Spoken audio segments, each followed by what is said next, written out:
आखिर किस योद्धा ने भगवान श्री कृष्ण पर चलाए थे 12 घातक बाण?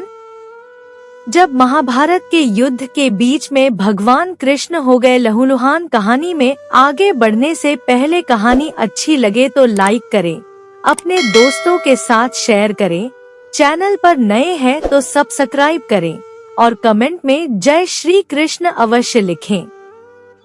कहा जाता है कि महाभारत के युद्ध में भगवान श्री कृष्ण ने अर्जुन और दुर्योधन को 2 विकल्प दिए थे।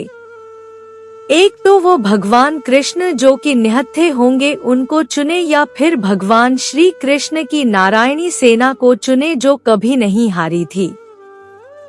दुर्योधन ने तो नारायणी सेना को चुना, अर्जुन ने स्वयं भगवान कृष्ण को।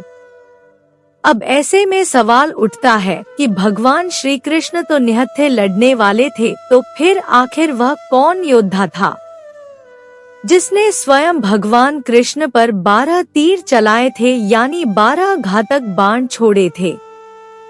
तो आपको बता दे, वह कोई और नहीं बल्कि स्वयं सूर्यपुत्र कर्ण थे।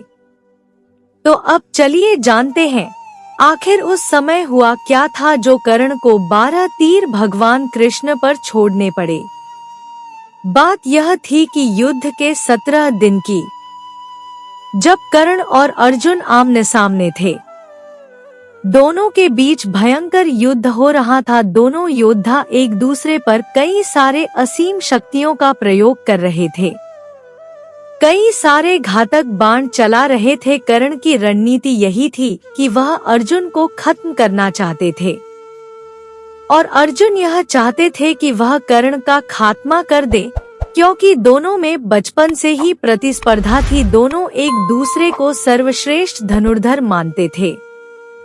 फिर वह समय भी नजदीक आ गया जब कर्ण ने अर्जुन को हराने के लिए सर्प बाण चलाने का निर्णय लिया। इस बाण को मारने के लिए कई वर्षों से अर्जुन पर प्रहार करने के लिए रखा हुआ था। वास्तव में यह बाण पाताल लोक में अश्वासेन नाम का एक नाग था, जो अर्जुन का परम शत्रु था और उसकी शत्रुता का मुख्य कारण था खांडव वन में अर्जुन ने उसके पूरे घर को उजाड़ दिया था और सर्प जो रह रहे थे खांडवन में उनको वहां से हटा दिया था।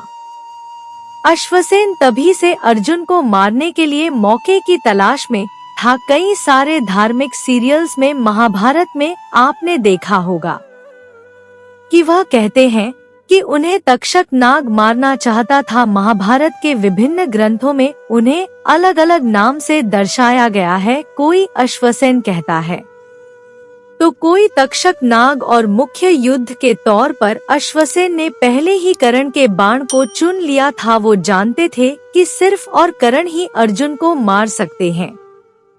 मौके की तलाश में थे। कर्ण को सर्प बाण का प्रयोग करते देख अश्वसेन खुद उनके बाण पर जाकर विराजित हो गए। कर्ण ने अर्जुन पर तीर का निशाना चलाया। अर्जुन बाण का रूप धारण के नाग को पहचान नहीं पाए, जबकि अर्जुन का रथ चला रहे उनके सारथी भगवान श्री कृष्ण ने अश्वसेन को तत्काल ही पहचान लिया और अर्जुन के प्राणों की रक्षा के लिए भगवान श्री कृष्ण ने अपने पैरों से रथ को भूमि पर दबा दिया। रथ का पहिया जमीन में धंस गया, घोड़े बैठ गए और तीर अर्जुन के गले की बजाय उसके मस्तक यानी कि उसके मुकुट को छिड़ककर धरती पर जा गिरा। इस तरह भगवान श्री कृष्ण ने अर्जुन को बचा लिया। अर्जुन और भगवान श्री कृष्ण रथ के धंसे पहिए निकालने के लिए नीचे उतरे, तभी मौका देखकर कर्ण ने अर्जुन पर वार करना शुरू कर दिया और तभी अर्जुन की ढाल कोई और नहीं बल्कि स्वयं भगवान श्री कृष्ण बने। उसी समय मौके पर 12 तीर यानी 12 घातक बाण जाकर श्री कृष्ण के शरीर में धंस गए। पूरी सृष्टि के रचयिता भगवान विष्णु के अवतार स्वयं भगवान श्री कृष्ण ने उन बाणों के घाव को सह लिया। न भगवान ने अर्जुन को अश्वसेन के बारे में बताया। अर्जुन ने 6 तीरों की सहायता से अश्वसेन के टुकड़े टुकड़े कर दिए और इस तरह भगवान श्री कृष्ण ने स्वयं पीड़ा सहते हुए परमप्रिय अर्जुन को बचा लिया। सिर्फ इसी वजह से कर्ण के 12 तीर स्वयं भगवान कृष्ण खाए थे।